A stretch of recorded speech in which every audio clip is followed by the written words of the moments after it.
같은 그런 상황이 우리 가운데 있지만, 그럼에도 불구하고 하나님 바라보며 하나님의 은혜를 사모하는 여러분들에게 크신 위로와 사랑과 긍휼하심이 차고 넘쳐나시기를 주님의 이름으로 축원합니다.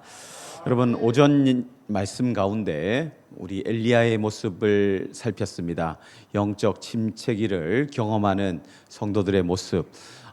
그러나 우리 가운데 영적 침체가 있지만 하나님께서 그 가운데 반드시 선한 길로 인도하신다는 사실을 기억하며 또 하나님께 내어 맡기고 또 이겨낼 것을 우리가 함께 살폈습니다. 여러분, 고난은 누구에게나 찾아오게 되어 있습니다. 이게 피하고 싶지만 피할 수 없는 상황을 만나게 됩니다. 그럴 때 여러분, 어떻게 우리가 대하느냐, 너무나 중요한 삶의 자세일 것입니다. 우리는 이 땅에 예수 그리스도의 자녀로서 하나님을 따라 하나님의 영광을 드러내는 삶이어야 하는데, 그런데 그것이 실제로 참 만만치 않습니다. 포기하고 싶은 상황이 생기고 이러지도 저러지도 못하는 진퇴양난의 상황을 만나기도 합니다. 그 가운데 초대교회 성도들의 삶을 한번 볼까요? 초대교회 성도들의 모습을 보면 정말 내가 그때의 삶을 살았다면 어떨까 상상하기도 싫은 생각이 좀 사실 듭니다. 예수 그리스도를 믿지만 이 세상의 사회가 허용하지 않습니다. 예를 들어서 유일하신 하나님을 우리는 섬기는데 세상은 그렇지 않단 말이에요. 다신교가 일반적인 세상이고, 그리고 황제를 신처럼 숭배해야 되는 그런 세상 가운데 예수 그리스도만을 믿고 따르고 섬긴다, 하나님을 향해 예배드린다, 이건 정말 충돌될 수밖에 없고 그 가운데 또 갈등이 생길 수밖에 없는 그런 상황에 몰릴 수밖에 없습니다. 그렇기에 초대교회 성도들은 핍박을 피해서 아무도 없는 곳으로 숨어들기도 하고, 또 그곳에서 일평생 햇볕을 보지 못하고 죽어간 그런 생명들도 있고, 어쨌든 그런 가운데 예수를 믿는 것은 너무나 고통스러운 상황이었을 것입니다. 그런데 그 고난에 참여하는 것이 비록 고통으로 다가왔지만 그것 또한 하나님께서 우리에게 명령하십니다. 고난에 참여하는 것을 기쁘게 여기라라고 하십니다. 여러분, 이게 어떻게 기뻐할 일입니까? 결코 기쁘게 여겨지지 않습니다. 그런데 하나님께서 우리에게 하나님을 섬기고 하나님을 예배하고 하나님을 경배하는 것을 부끄러워하지 말고 기쁨으로 받아들이라 하십니다. 때가 되면 하나님께서 높여주실 것이기에 하나님은 우리에게 하나님을 섬기는 것을 기뻐하며 고난에 동참할 것을 우리에게 말씀하고 계십니다. 여러분, 저희가 새벽 기도회에 이 요한계시록을 말씀을 나누고 있습니다. 요한계시록의 내용을 보면 마지막 때의 심판에 대한 하나님의 약속을 전해주고 있습니다. 여러분, 초대교회 성도들에게 이 말씀이 얼마나 큰 위로가 되었냐면, 그들은 세상의 위협과 권세자들 앞에 엎드릴 수밖에 없는 그런 상황 가운데 처했습니다. 예수를 믿는 것이 그만큼 어려운 세상이었습니다. 핍박이 저절로 찾아오고, 또 예수를 믿는다는 이유 하나만으로 톱에 켜기도 하고, 또 짐승의 그 놀이거리로, 사람들의 놀이거리로 한순간에 형장의 이슬로 사라질 수밖에 없는 그런 삶을 그들은 살 수밖에 없는 그런 상황 속에서 예수를 믿는 것은 정말 고통스러웠을 것입니다. 그런데 그 가운데 주님께서 반드시 다시 오시겠다고 약속하십니다. 그리고 사탄 마귀 악을 하나님께서 완전히 심판하시겠다고 말씀하시면서 영원하신 하나님을 소망하며 천국을 기대하며 살아갈 것을 성도들에게 말씀해 주시는 것을 우리가 보게 됩니다. 여러분, 그 가운데 비록 고통의 때에 있지만 그러나 이 때가 영원하지 않다 하는 사실을 그들의 말씀을 통해 위로를 받으며 하나님께서 고통당하는 성도들의 그 삶을 아시고 함께 하시고 또 반드시 이들의 고통스러운 삶 가운데 건지셔서 하나님께로 인도해 주실 것이라는 그 약속의 말씀이 그들에게 큰 위로가 되었을 것입니다. 그 말씀을 붙들고 성도들은 천국을 소망하며 하나님의 은총의 손길을 기대하며 살아가는 것이었습니다. 오늘 베드로 사도 또한 그 초대교회 고통하는 시험과 고난과 곤고한 상황 가운데 위로와 격려를 하는 말씀을 전해주고 있습니다. 그런 가운데 6절에 우리가 하나님 앞에 살아갈 때 어떻게 살아가야 될지에 대한 겉면의 말씀을 전해주고 있는데 하나님께 맡기라는 것입니다. 여러분 6절에 하나님의 능하신 손 아래에서 겸손하라. 때가 되면 너희를 높이시리라. 너희 염려를 다 주께 맡기라. 이는 그가 너희를 돌보심이라. 여러분 왜 우리가 하나님께 우리의 삶을 내어 맡겨야 되냐면 우리의 삶을 인도하시고 이끄시는 분이 내가 아니라는 거예요. 하나님께서 우리의 삶의 주인 되셔서 우리의 삶을 인도해 주시겠노라고 약속해 주십니다. 여러분 하나님께 염려, 근심, 좌절되는 마음, 이 분노, 여러분 이 모든 우리가 겪는 감정을 하나님께 맡기는 이유는 하나님께서 우리를 돌보시기 때문입니다. 여러분 주님께서 이미 우리의 그 고난과 고통스러운 상황을 체휼하셨다고 말씀하십니다. 다 겪으셨습니다. 죄의 결과로 겪을 수밖에 없는 그 고통 주님께서 이미 다 지시고 십자가에서 그 죄값을 치러 주셨습니다. 그 주님을 우리가 믿고 의지하며 부활하신 주님을 고대하며 천국을 소망하며 살아가는 인생이 바로 성도입니다. 성도는 그렇게 주님 바라보며 십자가에 주님께서 걸어가신 그 길을 따라 걸어가는 것입니다.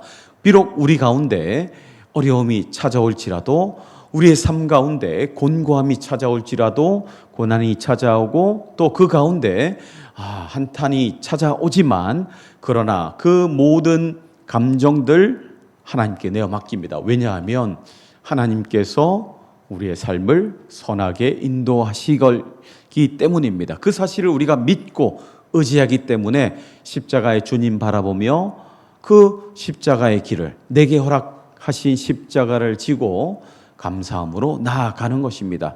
여러분 결코 기쁘지 않습니다. 결코 여러분 감동적이지 않습니다. 이건 뭐 철저히 고통스럽고 괴롭고 여러분 이 상황을 겪으면 숨도 쉬어지지 않고 이거 어떻게 감당하시겠습니까?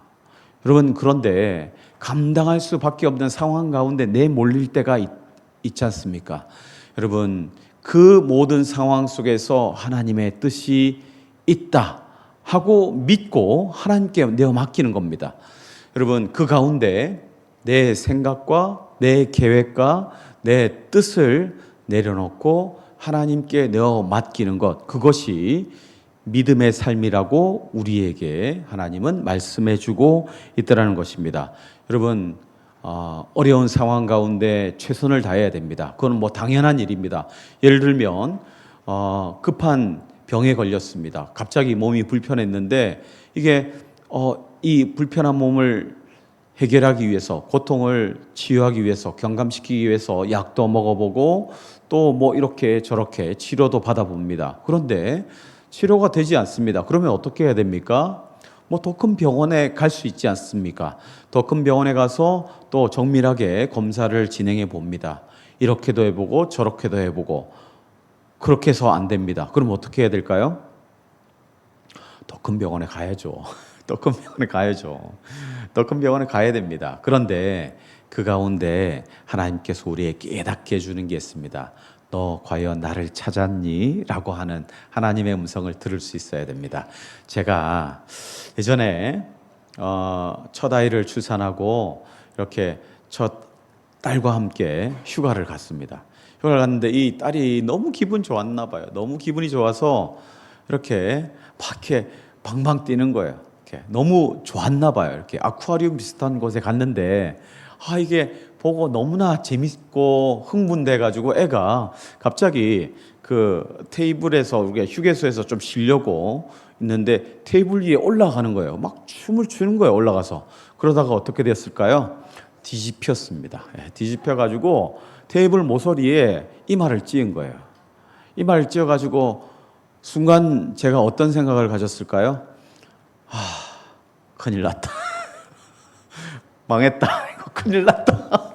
네, 순간 그런 생각이 팍 들면서 제가 계획적이라는 사람이었다고 제가 말씀드렸잖아요.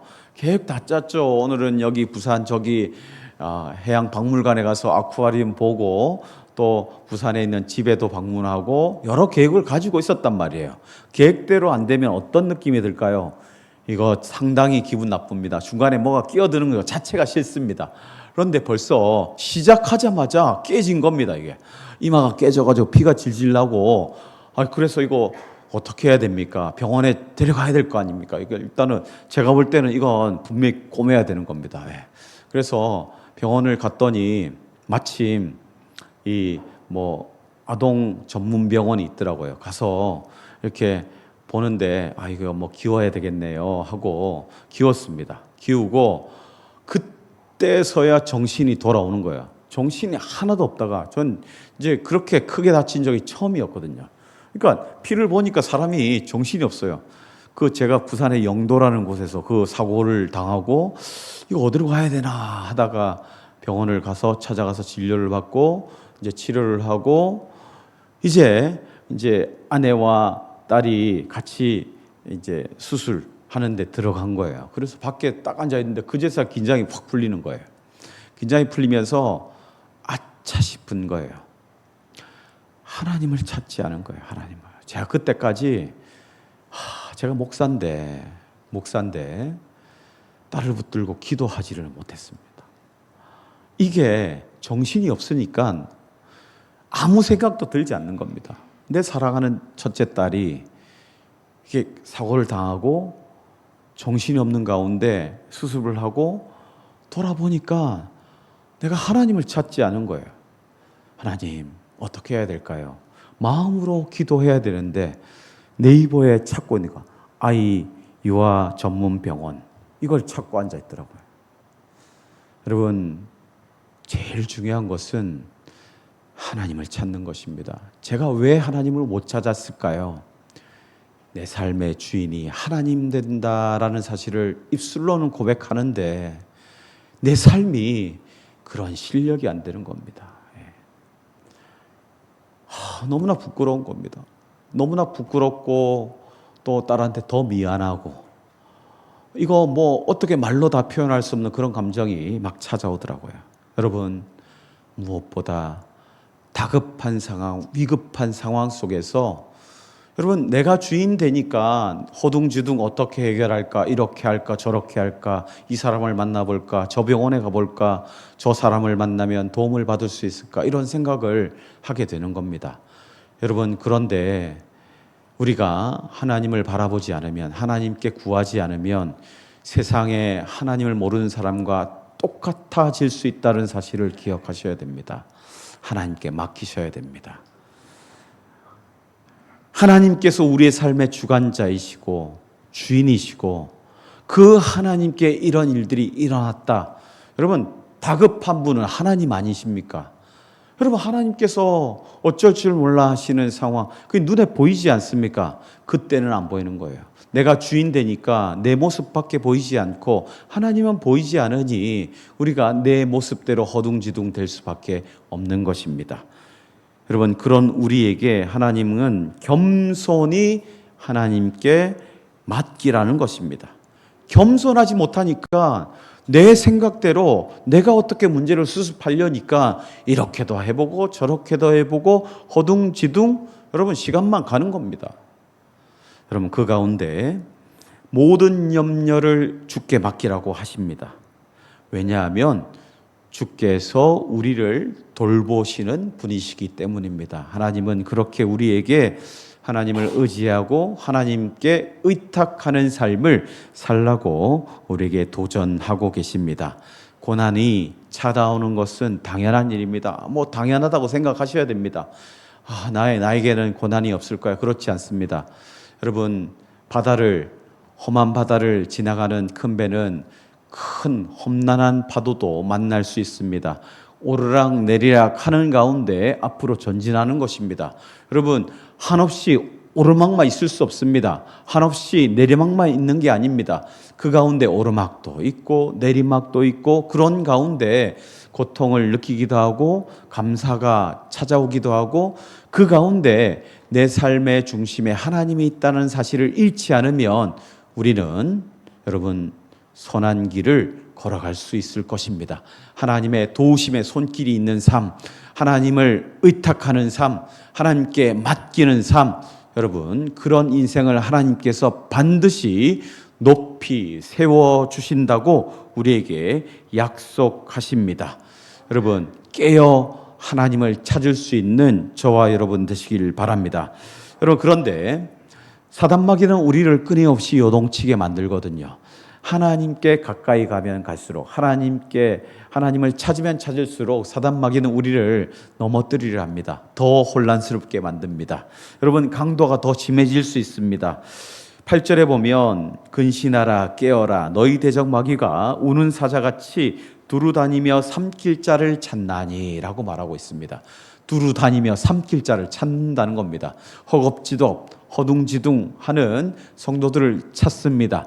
하나님께 멀어지도록 하기 위해서, 넘어뜨리기 위해서 이렇게 시험하고 또 고통 가운데 내던져 버리고, 그렇게 우리를 어려움 가운데 몰아넣습니다. 그러나 근신하고 깨어라고 말씀하십니다. 8절 말씀 우리 마음 가운데 새길 수 있길 바랍니다. 근신하라 깨어라 너희 대적 마귀가 우는 사자같이 두루삼키며 삼킬 자를 찾나니. 9절입니다. 너희는 믿음을 굳건하게 하여 그를 대적하라. 이는 세상에 있는 너희 형제들도 동일한 고난을 당한 줄을 알미라. 믿음을 굳건하게 하라 라고 말하고 있습니다.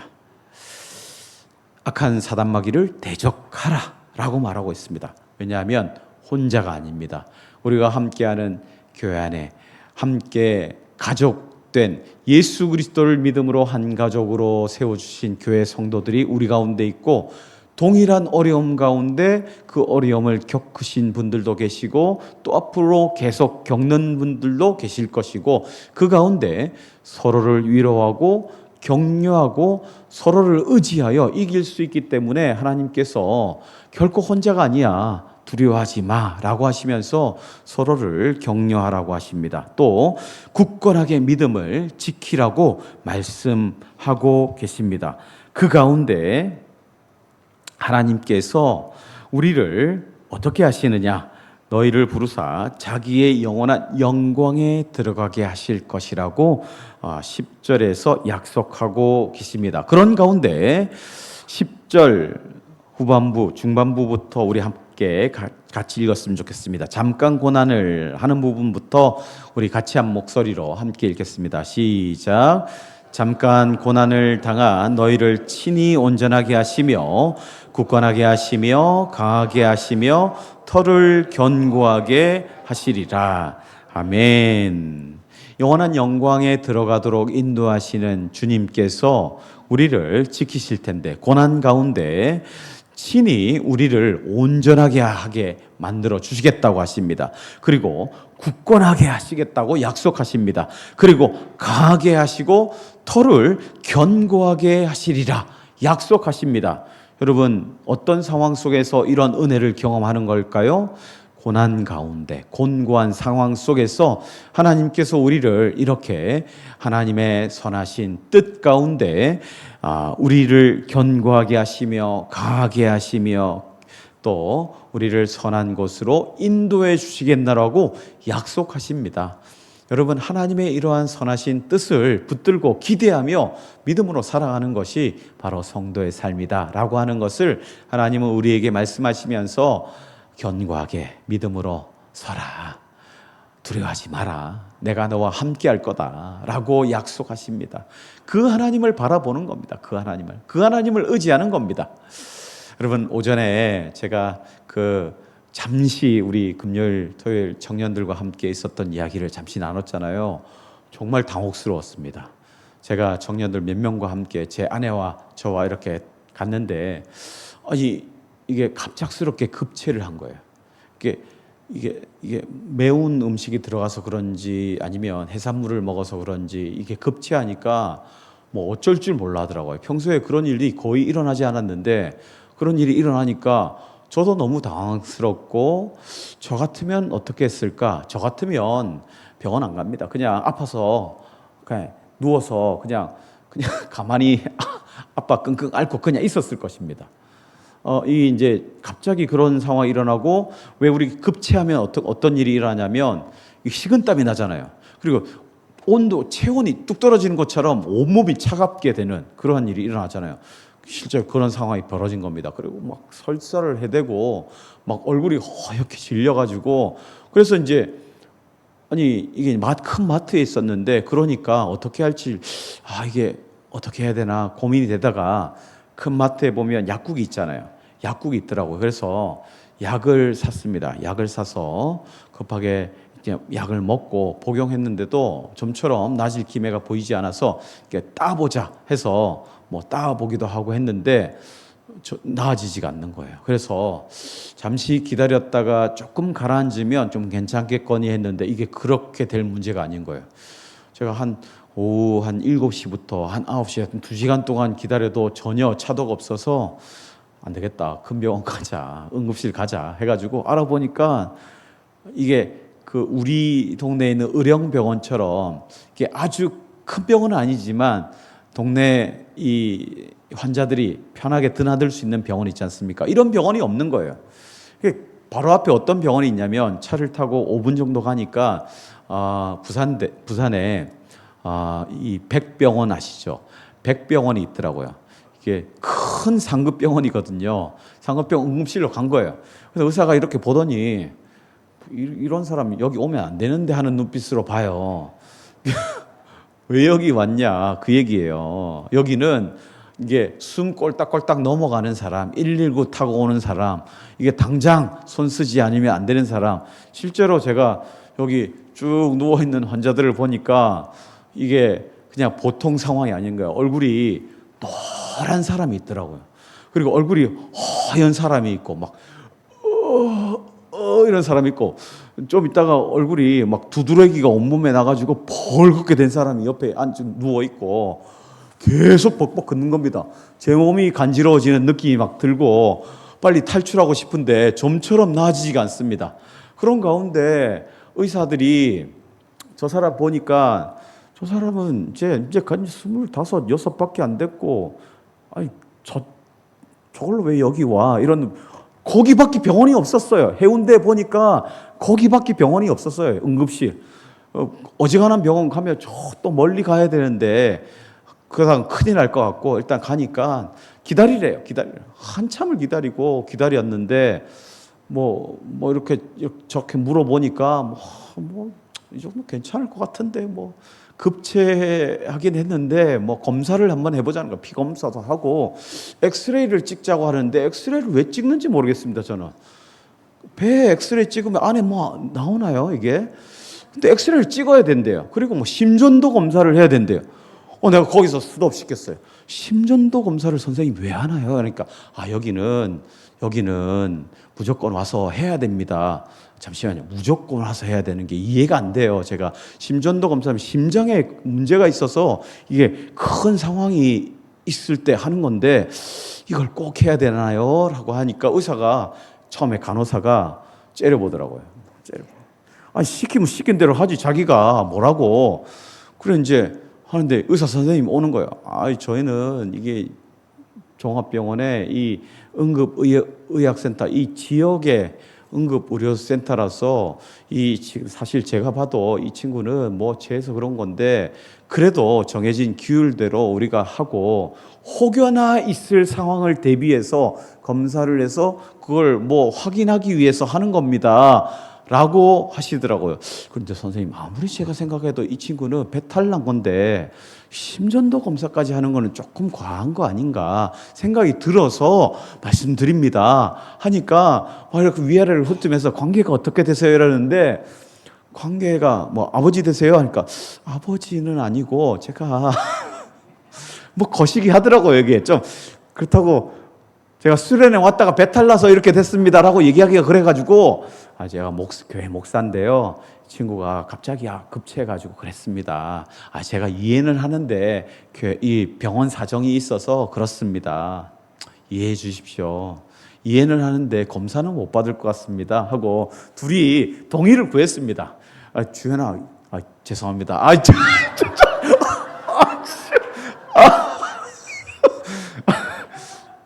미안하다 지연아. 널 지키지 못했다. 지연아, 이건 좀 너무한 것 같지 않냐? 사실 저는 엑스레이까지도 나는 거부하고 가려고 했습니다. 그냥 약만 주시면 되는데 주사 한 방 주고 약 먹고 기다려보면 되지 않을까 생각했는데, 자기도 생각하기에 이거는 너무 과하다 생각하니까, 야, 이거 하지 말자 하니까, 예 목사님 하고 그렇게 하더라고요. 기도 한 번 더 하자 하고 그때는 기도했습니다. 들어갈 때 기도하고 나올 때 기도하고 같이 앉아 기도하고. 여러분, 우리의 앞날을 어떻게 알겠습니까? 너무 당혹스럽더라고요. 계획을 하지 않았지만 진짜 계획 감당할 수 있는 왜 이런 일이 일어날까?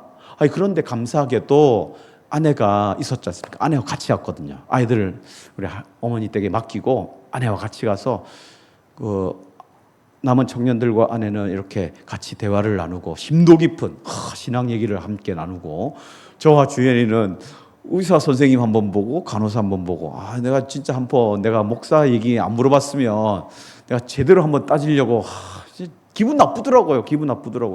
그리고 막 주사가 내려가는데 주사가 안 내려가요. 이렇게 수액이 안 내려가서, 선생님이 수액이 잘 안 내려가는데 그냥 맞으세요. 그냥 시간이 지나면 다 필요합니다 하는 게 너무 기분 나쁘더라고요. 너무 딱 그 눈빛이 쳐다보면서 얘기하는 것도 아니고 자기 일 보면서 그냥 가세요 하고 그냥 하셔야 됩니다. 하시는 대로 하세요.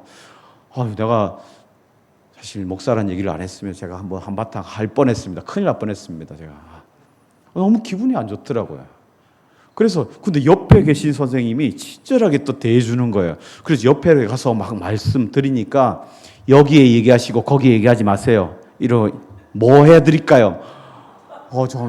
나 폭발할 뻔했습니다. 내가 정말 기분 나쁘더라고요. 제가 원한 상황이 아니었습니다.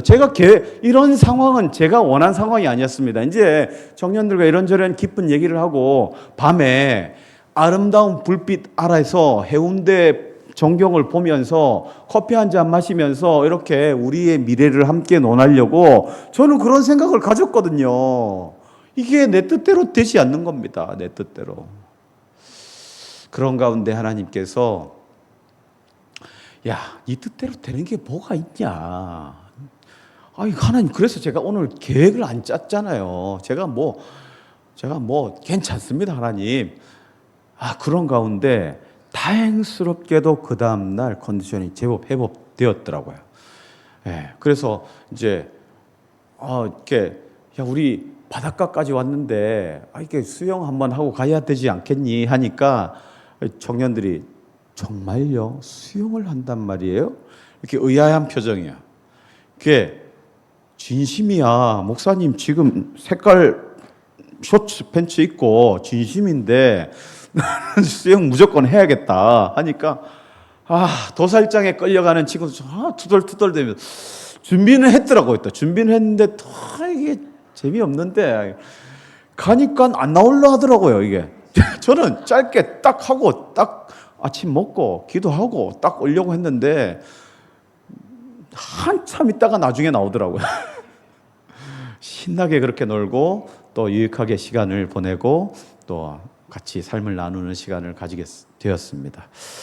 제가 보면서 역시 하나님께서는 이 모든 상황을 통해서 여러 생각을 가지게 하시고 하나님 바라보게 하시는구나. 또 그 가운데 하나님께서 합력하여 선을 이루어 가시는 분이시는구나. 내 삶의 주인이 내가 아닌 게 얼마나 감사한지 모릅니다. 내 삶의 주인이 내가 되었다면 제가 거듭거듭 말씀드렸던 것 같습니다. 내 삶의 주인이 내가 되면 내 수준으로 밖에 살지 못합니다.